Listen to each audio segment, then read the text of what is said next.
Para todo mundo, né?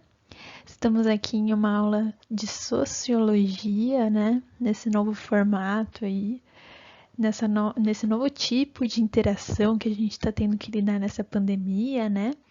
E como eu já expliquei para vocês, então essa foi uma alternativa, né?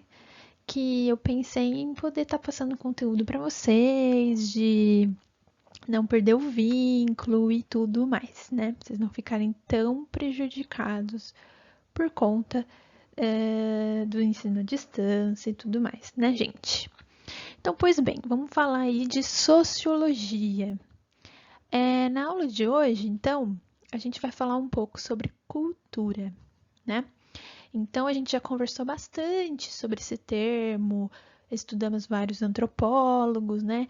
A gente vai estar dando uma revisada e vai estar agora também falando sobre um outro tipo, né? Um outro conceito aí que vai aparecer para a sociologia, que é o de cultura de massa, né? A gente vai entender o porquê desse nome, como que ele surgiu, e também a indústria cultural, né? Que é um período histórico importantíssimo para vocês, né? Que apesar de ter sido no século XX, como a gente vai ver, tem muitas características que se adaptam ao nosso mundo contemporâneo, né? Muitas das coisas ainda se repetem e é até mais intensificado. Então a gente vai estar vendo isso também e entendendo todos esses nomes, tá bom? Então, na aula de hoje a gente vai discutir sobre a importância da cultura na vida social, né? E vai estar discutindo esses vários termos e problematizando e analisando a nossa realidade.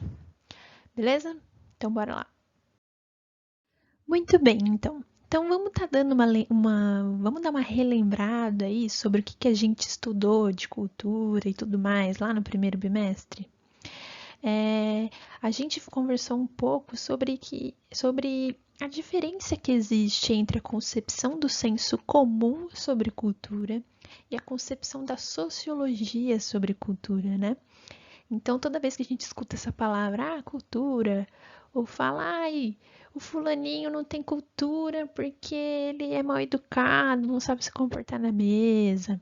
O fulaninho não tem cultura porque ele escuta funk, não é uma música com cultura. Ai, ou então o fulano tem muita cultura, ele frequenta teatros e óperas, ou então escuta música clássica. Isso é muito reproduzido na nossa sociedade, né? No nosso cotidiano e na nossa fala, não é, gente? Mas essa fala, será que ela tá certa, assim? Será que eu posso afirmar que uma outra pessoa não tem cultura? Para a sociologia, não podemos, né? Então a gente analisou que cultura ela vai ser um conjunto de valores, de hábitos, de costumes que vão integrar várias pessoas e vão integrar uma determinada sociedade, né? A cultura ela pode ser material. Então, o que é isso? É algo palpável, né? E a cultura também pode ser imaterial, né? Aquela coisa mais subjetiva, algo que não é palpável, mas existe. Então, por exemplo, crença, valores, hábitos, né? Eu não consigo pegar na mão, eu consigo reproduzir um hábito. Então, a gente também pode afirmar que todo mundo possui cultura, né? A partir do momento, então, que um conjunto de seres humanos estão ali convivendo entre si, compartilhando valores e hábitos, possuem cultura. Então, nós aqui, a partir do momento que nós acordamos e vamos ter o nosso dia a dia, a gente já está reproduzindo cultura. Então, todo mundo possui cultura. Todos os seres humanos possuem cultura, tá, gente? Isso é muito importante da gente enfatizar, né? Porque vocês lembram daquela discussão que nós tivemos sobre alta cultura e baixa cultura, né? Então, para a gente, e a antropologia rompeu, né, com esse discurso, para a gente não continuar reproduzindo esses conceitos e ideias que são preconceituosas, né? Hoje a gente afirma, então, a gente conseguiu perceber na realidade social que todo mundo possui cultura. E essa é a visão da sociologia. Bom, nós pesquisamos também sobre as diferenças entre a cultura popular e uma cultura erudita, né? O que era isso? A cultura popular é aquela cultura que vem do povo, né? Que nós reproduzimos. Como a gente pode pensar um pouco disso? As festas típicas que nós possuímos, né? Qual que foi um feriado gigante que a gente tem em fevereiro, né? É o carnaval. Então, o carnaval também faz parte de uma cultura popular. Nós temos o frevo, o boi-bumbá, né? Então, assim, o Brasil ainda, né, que vocês pesquisaram as 5 regiões brasileiras, a cultura de cada uma, a gente vê a presença de uma diversidade muito grande, né? De uma cultura popular muito forte, muito diversificada, né? E já a cultura erudita é o quê? Aquela cultura, né, que exige, né, entre aspas, ela exige um conhecimento, né? Ela é mais lapidada, ela é assim, considerada mais elaborada, né? Porque é preciso a gente ter cuidado um pouco para fazer as diferenciações, né? Também temos o conceito aí para a gente fechar a nossa revisão de aculturação, né? Então, o que é essa aculturação? É a partir do momento em que duas culturas, né, uma entra em contato com a outra, né? Uma acaba absorvendo algum elemento, algum hábito de outra, né? Então, esse é o fenômeno da aculturação, que a gente também viu. Então, gente, é importante a gente relembrar tudo isso, né? Se eu estiver falando muito rápido, vocês me dão um salve aí embaixo. Eu queria falar rápido porque é revisão, né? Mas é muito importante a gente ter isso muito bem fundamentado na mente, tá? Sobre esses conceitos que eles são básicos na antropologia, né? A antropologia que é a ciência que estuda o ser humano, a ciência que estuda os grupos sociais, a ciência que estuda a cultura, tá bom? Então aqui, né, a gente tem 4 imagens que nos mostram um pouquinho, né, dessa cultura popular brasileira que é tão rica e diversificada, né? Que muitas das vezes a gente ou não valoriza ou não conhece. E também a gente consegue perceber que cada região brasileira possui uma especificidade, né? O que é isso? Possui uma característica própria. Então a gente consegue perceber, por exemplo, se eu tô aqui em São Paulo e eu vou pro Rio de Janeiro, eles sabem que eu sou paulista, não é? Ou então se eu for pro Nordeste, eles vão saber, não vão? Por quê? Por questão do sotaque, por questão de hábito cultural, hábito alimentício, né? Então a gente consegue perceber que essas diferenças só aqui no Brasil existem milhares, né? Então é muito importante a gente conhecer o que é a nossa cultura brasileira, né? Porque é o que de fato nós somos, né, gente? Então, ó, fatores, anotem aí, que são muito importantes para a gente colocar também nas características do termo, do conceito cultura, né? É um conceito muito amplo, né? Ele não tem uma definição exata, né? Por quê? Porque quando a gente fala de cultura, é uma constante movimentação, né? Quando a gente fala de cultura, ela está sempre em mudança, né? Então a cultura ela sempre vai ser influenciada primeiro pelo tempo histórico, né? Como que tá ali o contexto social, a conjuntura, tudo isso influencia, né? Segundo, as práticas sociais também influenciam, né? Cada época vai ter uma prática e um hábito diferente. Terceiro ponto, os saberes, né? Os saberes também ali estão relacionados com as práticas, né? Então, os saberes da nossa avó não são os mesmos que os nossos, né? Então, a gente criou novas práticas quando cada vez mais a gente começou a desenvolver mais conhecimento, não é? Que mais? Por fim, a gente tem as normas e as interações entre as pessoas. Então, esses 5 fatores, eles são fundamentais também para caracterizar a cultura.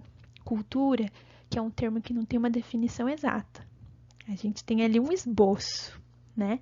E esses 5 pontos ali nos ajudam a montar esse esboço, porque o termo em si, ele não é exato como 1 mais 1 igual a 2. Quando a gente fala de cultura, não existe isso, tá? Cultura é muito amplo e ela sempre está em constante mudança.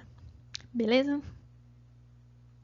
Então, antes da gente entrar de fato no tema da aula, eu trouxe essa obra, né, de um artista que se chama Andy Warhol, né? Ele foi muito famoso, né, no movimento artístico chamado pop art, né? Foi um movimento ali que enfatizava essa sociedade do consumo e tudo mais. É importante eu falar aqui que esse movimento artístico e esse artista, eles não são do momento histórico que a gente vai conversar hoje, tá? Mas eu trouxe porque ele consegue mostrar pra gente visualmente muito do que é esse início de uma cultura de massa, que é o que nós vamos conversar, e sobre a indústria cultural, tá bom? Então a primeira coisa que eu queria que vocês fizessem é olhar essa obra, né?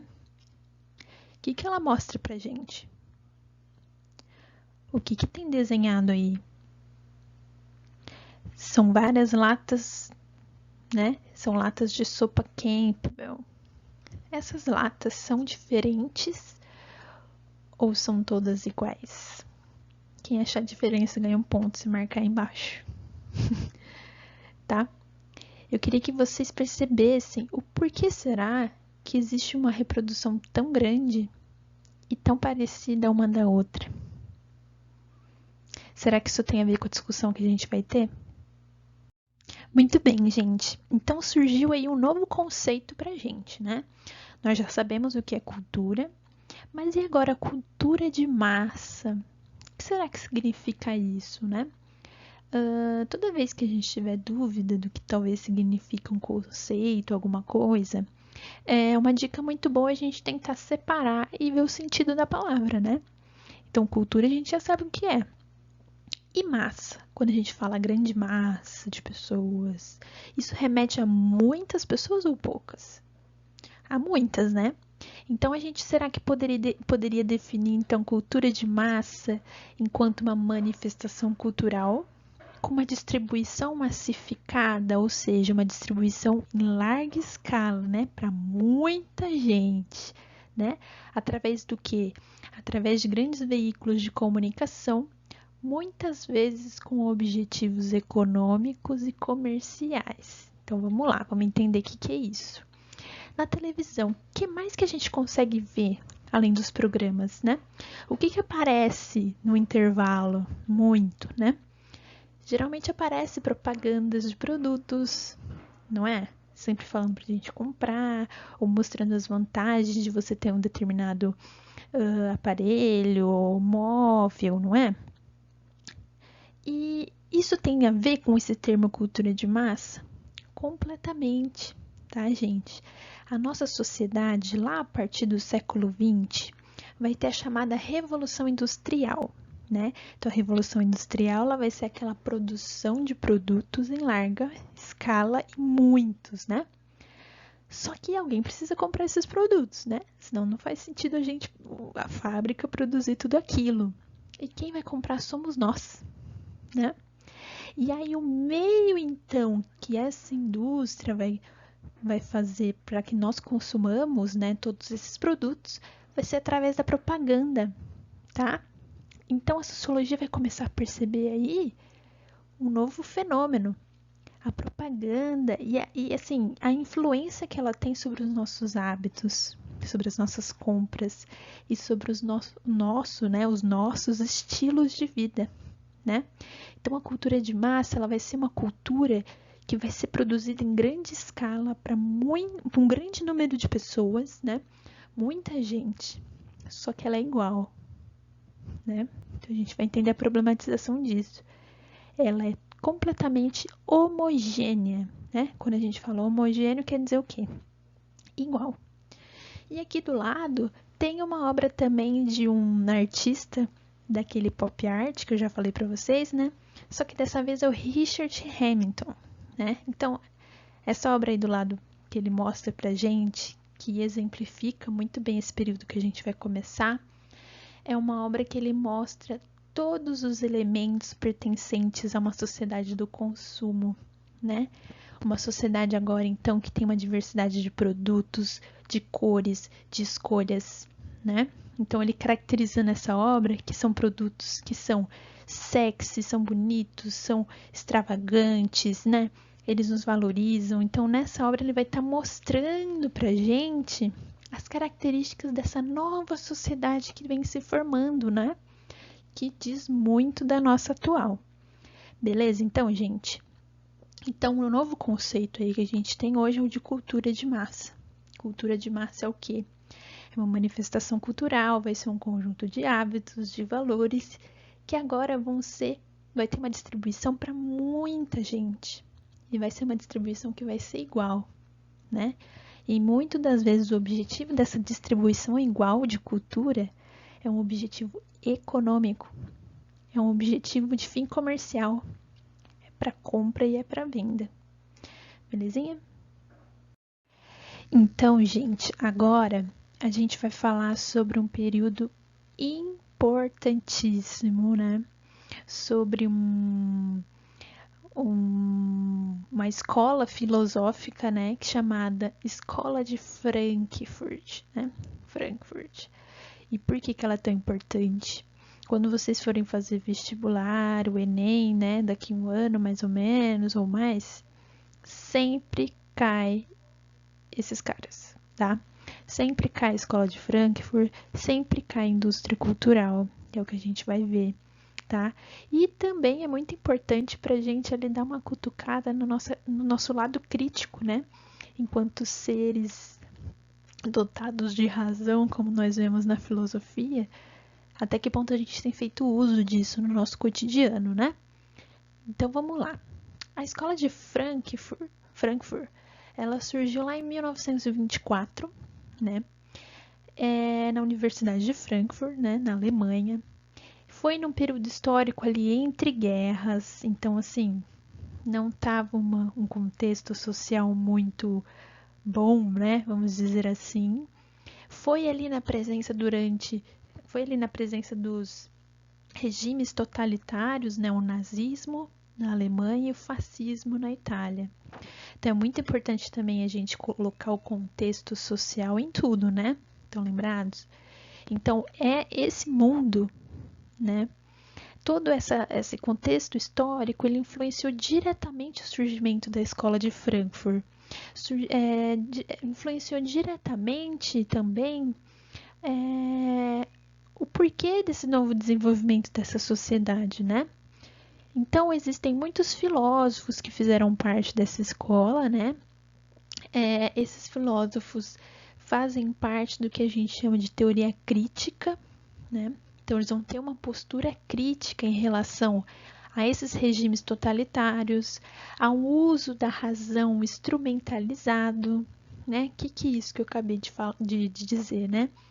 Quando a gente faz uso do nosso logos, né? Da razão, de pensar as coisas, desenvolver conhecimentos, desenvolver técnica, mas a gente faz um uso utilitarista para isso, né? Então, eles vão criticar os regimes totalitários, eu acho que inclusive eu já falei, e eles vão estar estudando essas relações de cultura. Mas eles vão estar estudando essas relações de cultura desse início da indústria, né? Uma cultura agora que é baseada num consumo, que a fábrica está lá produzindo, alguém precisa consumir, né? Então agora está mudando aí os nossos hábitos. Então eles querem entender o que ocorre, né? Eles também procuravam entender esse surgimento da mídia, né, dos meios de comunicação de massa, né? Que é isso? Os meios de comunicação que transmitiam informações para um grande número de pessoas, né? Então, na época deles, era a televisão, era o rádio, era o cinema, né? Então, eles começaram a perceber que esses instrumentos, né, esses meios de comunicação, eles eram capazes de interferir nas nossas vidas. Como que eles faziam isso, né? Como assim a TV interfere na minha vida? Bom, eles vão começar a perceber que interfere quando ali nas propagandas contém ideias, contém estimulação de hábitos de consumo. Não é isso que acontece, gente?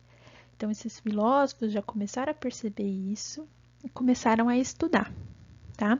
Então, a gente vai ver em seguida aí dos dois principais, né? Porque não dá pra gente ver todo mundo. Então vamos lá. Então vamos lá, gente. São vários conceitos novos, então tá achando muita coisa? Pausa, respira, bebe água e vamos voltar para o estudo, beleza? Então, ó, a gente vai estudar dois filósofos daquela escola de Frankfurt, né, que a gente ali contextualizou. Esses dois filósofos se chamam Theodor Adorno e o Max Horkheimer. Só tem nome complicado em sociologia e filosofia, né? Mas esses caras foram muito importantes, tá, gente? Os dois escreveram um livro chamado A Dialética do Esclarecimento. E nesse livro da Dialética do Esclarecimento, o que eles vão estar expondo ali para as pessoas, né? O que eles escreveram naquele livro? A primeira coisa é que esclarecimento ela remete a essa necessidade que eles vão perceber que nós, seres humanos, temos de dominar a natureza, né? Então, através do nosso uso da razão, a gente deseja desenvolver técnicas, formas, meios e práticas para dominar a natureza, né? E dominar as práticas, as técnicas e dominar o uso das coisas. Então, eles vão começar a perceber, eles querem entender, então, aliás, eles vão afirmar, né, que nós, seres humanos, temos a necessidade de fazer isso, né? Só que aí entra a crítica deles, né? Até que ponto, então, que esse uso da razão, ele é feito para dominação, né? Até que ponto esse uso da razão, ele é feito de forma instrumental. O que é instrumental? Utilitarista, para um fim e acabou, sem visar o conhecimento, sem visar a nossa capacidade reflexiva, a nossa capacidade crítica. Cada vez mais eles estão percebendo que esse desenvolvimento da razão, ao mesmo tempo que ela desenvolve técnicas que melhoram a nossa vida, melhoram o nosso entendimento, desenvolve a ciência, ao mesmo tempo é uma razão que tem criado uma cultura ali de massa, de consumo, que tem entrado em conflito com essa capacidade reflexiva e crítica, né? Eles vão também criticar os regimes totalitários, que eu já comentei para vocês, né? E uma questão muito importante é, eles vão criar o termo indústria cultural. Então, gente, grifa no caderno, passa marca-texto. Então, o termo indústria cultural significa o quê, né? Significa que é a percepção de instituições que tratam a cultura como mercadoria, ou seja, a cultura como instrumento de venda, né? Então, vamos entender melhor aí o que significa isso. Esses dois filósofos, eles desenvolveram esse termo para conseguir ali mostrar o desenvolvimento de cada vez mais aspectos culturais, né, que estavam surgindo ali na sociedade, que estavam sendo utilizados como forma de consumo, né? Então era uma cultura baseada na mercadoria, era uma cultura que instrumentalizava a sociedade, instrumentalizava o agrupamento social para gerar lucro, para gerar dinheiro, né? Então, cada vez mais tem se formado o que é uma indústria cultural, então, novamente, em outra forma de linguagem, né? Indústria é uma produção grande, em larga escala. Então, cada vez mais a cultura tem sido utilizada para fins econômicos, né? Eles vão começar a perceber que cada vez mais têm sido criados hábitos e práticas para estimular o consumo, mas só o consumo, só para gerar dinheiro, só para gerar lucro, tá, gente? Então, é muito importante a gente colocar aqui que essa indústria cultural ela vai começar a criar diversos padrões, gostos e valores, só que em grande escala, né? Por quê? Porque ela quer que todo mundo compre, ela quer que todo mundo faça parte disso. E uma das críticas também é que essa criação da grande indústria de cultura, ela deixa todo mundo padronizado, ela deixa todo mundo igual, porque ela quer vender. Então, por exemplo, ali mais ou menos no final do ano tem algum hit que se torna, que bomba, né? Que vai ser o hit do verão, quando vocês vão pra praia lá, toca sempre. Já teve vários. Eu lembro da metralhadora. Então, assim, é um hit que ele dura ali no verão, no carnaval. E aí, o que acontece? Ele permanece? Não. A gente nem lembra mais da música. Então, geralmente são músicas muito chicletes, né? Que ficam na nossa mente, fica cantando lá, mas depois elas somem, né? Então, isso é indústria cultural. Ela produz produtos na moda, deixa todo mundo ali comprando a mesma coisa e depois some, né? A gente vai perceber que essa indústria, ela cria um padrão para a sociedade. Porque a indústria cultural, gente, não visa o conhecimento, não visa a cultura, nananã. A única coisa que a indústria cultural está visando é o dinheiro, né? É o consumo. Por isso que cada vez mais ela estimula, os filósofos vão perceber que ela estimula através de propagandas, da criação de modas, de padrões. Só estimulam o consumo na sociedade. Eles estão transformando tudo em mercadoria. Absolutamente tudo, né? E uma das coisas que eles perceberam é que, inclusive, eles pegaram a cultura e transformaram em mercadoria. Isso não é super atual? Completamente, né, gente? Hoje a gente consegue ver claramente o mercado transformando muita coisa na nossa vida em mercadoria, para apenas ser consumido e gerar lucro. Isso tem que ser problematizado? Com certeza. Então, esses filósofos foram ali os primeiros, vamos dizer assim, né? São os primeiros, os considerados os principais, melhor, né? Que começaram a delinear esse novo contexto, começaram a delinear esses novos conceitos de uma sociedade do consumo. Então, gente, como que a gente pode perceber essa tal de indústria cultural no nosso dia a dia, né? Essa indústria, então, que estimula cada vez mais essa cultura de consumo, essa padronização da sociedade, só visando o lucro, né? Da autoprodução. Aqui eu trouxe algumas modas, né? Que pra gente pode parecer ridículo, porém fez muito sucesso na época. Então, as pulseirinhas de plástico, o pessoal estourava um do outro, né? Trocava, era um braço lotado assim, de pulseirinha na moda, o hit do momento. Teve os óculos Wayfarer, sei lá, não sei nem falar, que ficaram na moda também. Gente, os sapatos com uns tênis com salto, pelo amor de Deus, olha esse All Star. Teve as calças coloridas que eu coloquei o restart e acabou não aparecendo a calça. Mas não sei se vocês lembram que eram umas calças laranjas, verde, azul. Foi o hit, muita gente comprou, muita gente utilizou, tá? Então a gente consegue perceber aqui a influência da indústria cultural através de bandas, através de propagandas, através da moda que já passaram, né? Mas que todo mundo consumiu em grande escala essas coisas, tá? Então aqui é para exemplificar para vocês o que seria essa tal de indústria cultural. Então, gente, ó, essa chamada indústria cultural, ela vai ter 4 características principais, né? A primeira característica, então, é a padronização. O que é isso?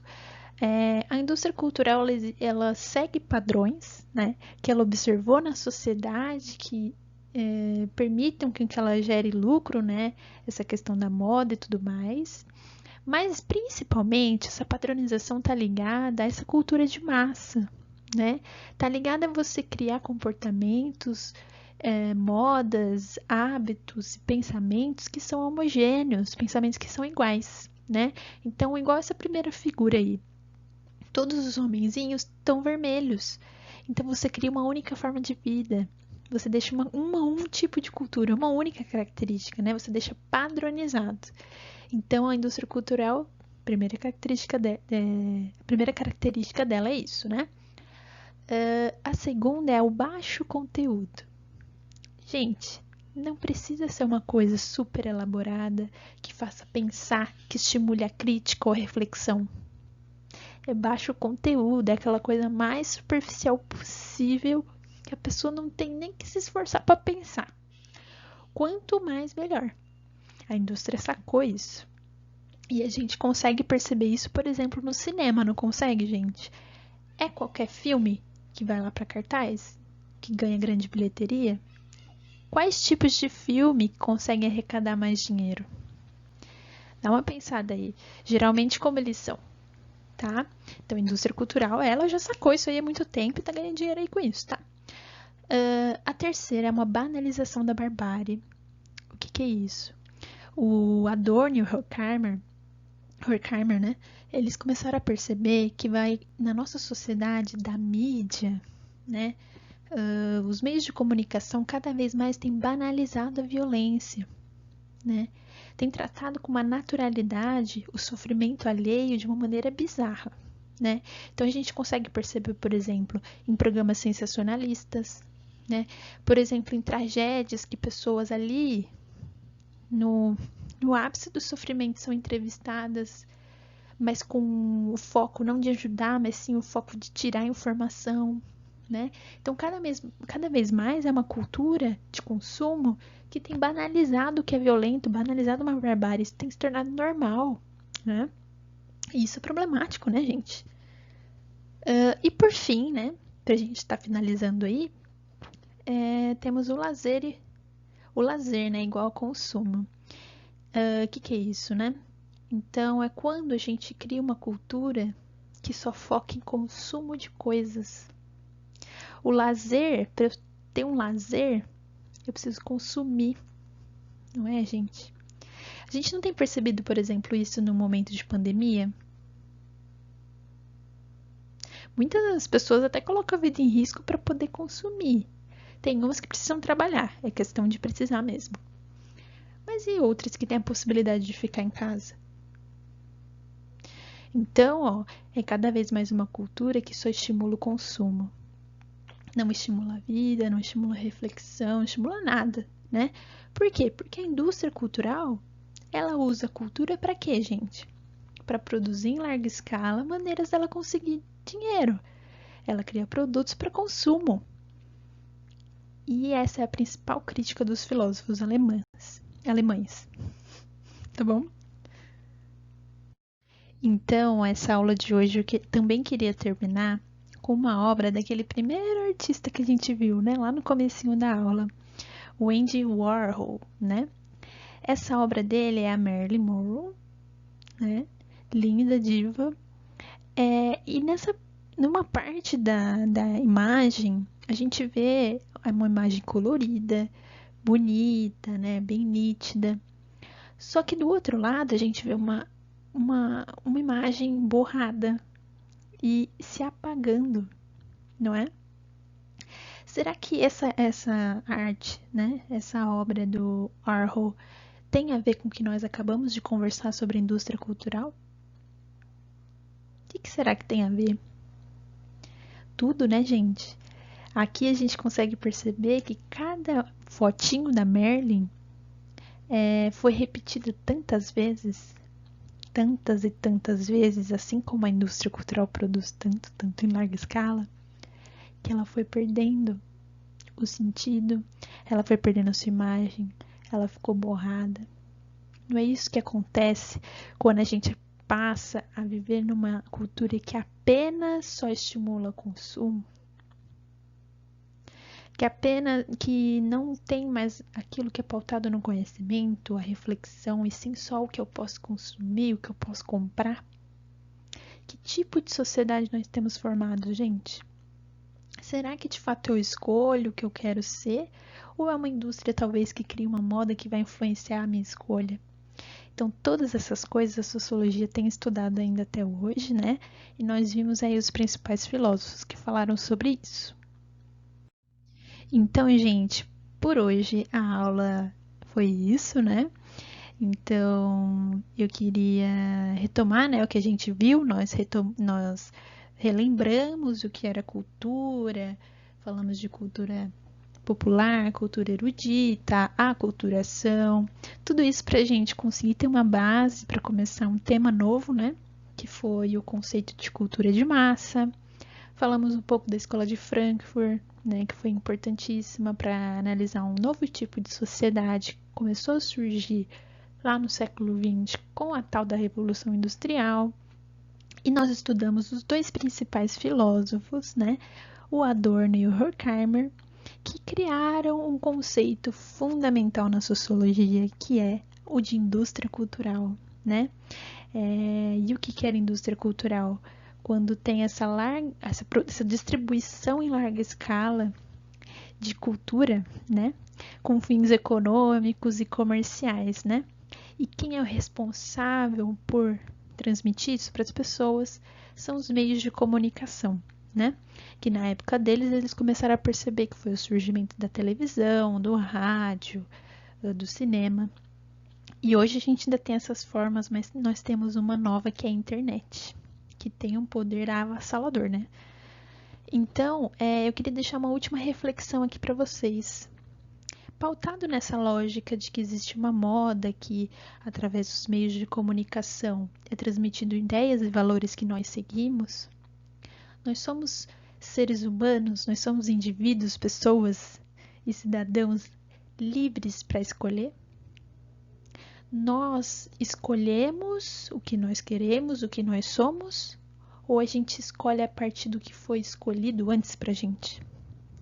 Então, por exemplo, a indústria determinou que a moda ia ser verde, amarelo e roxo. E eu chego lá na loja, tem verde, amarelo e roxo. Eu escolhi o roxo. Eu realmente estou livre para escolher?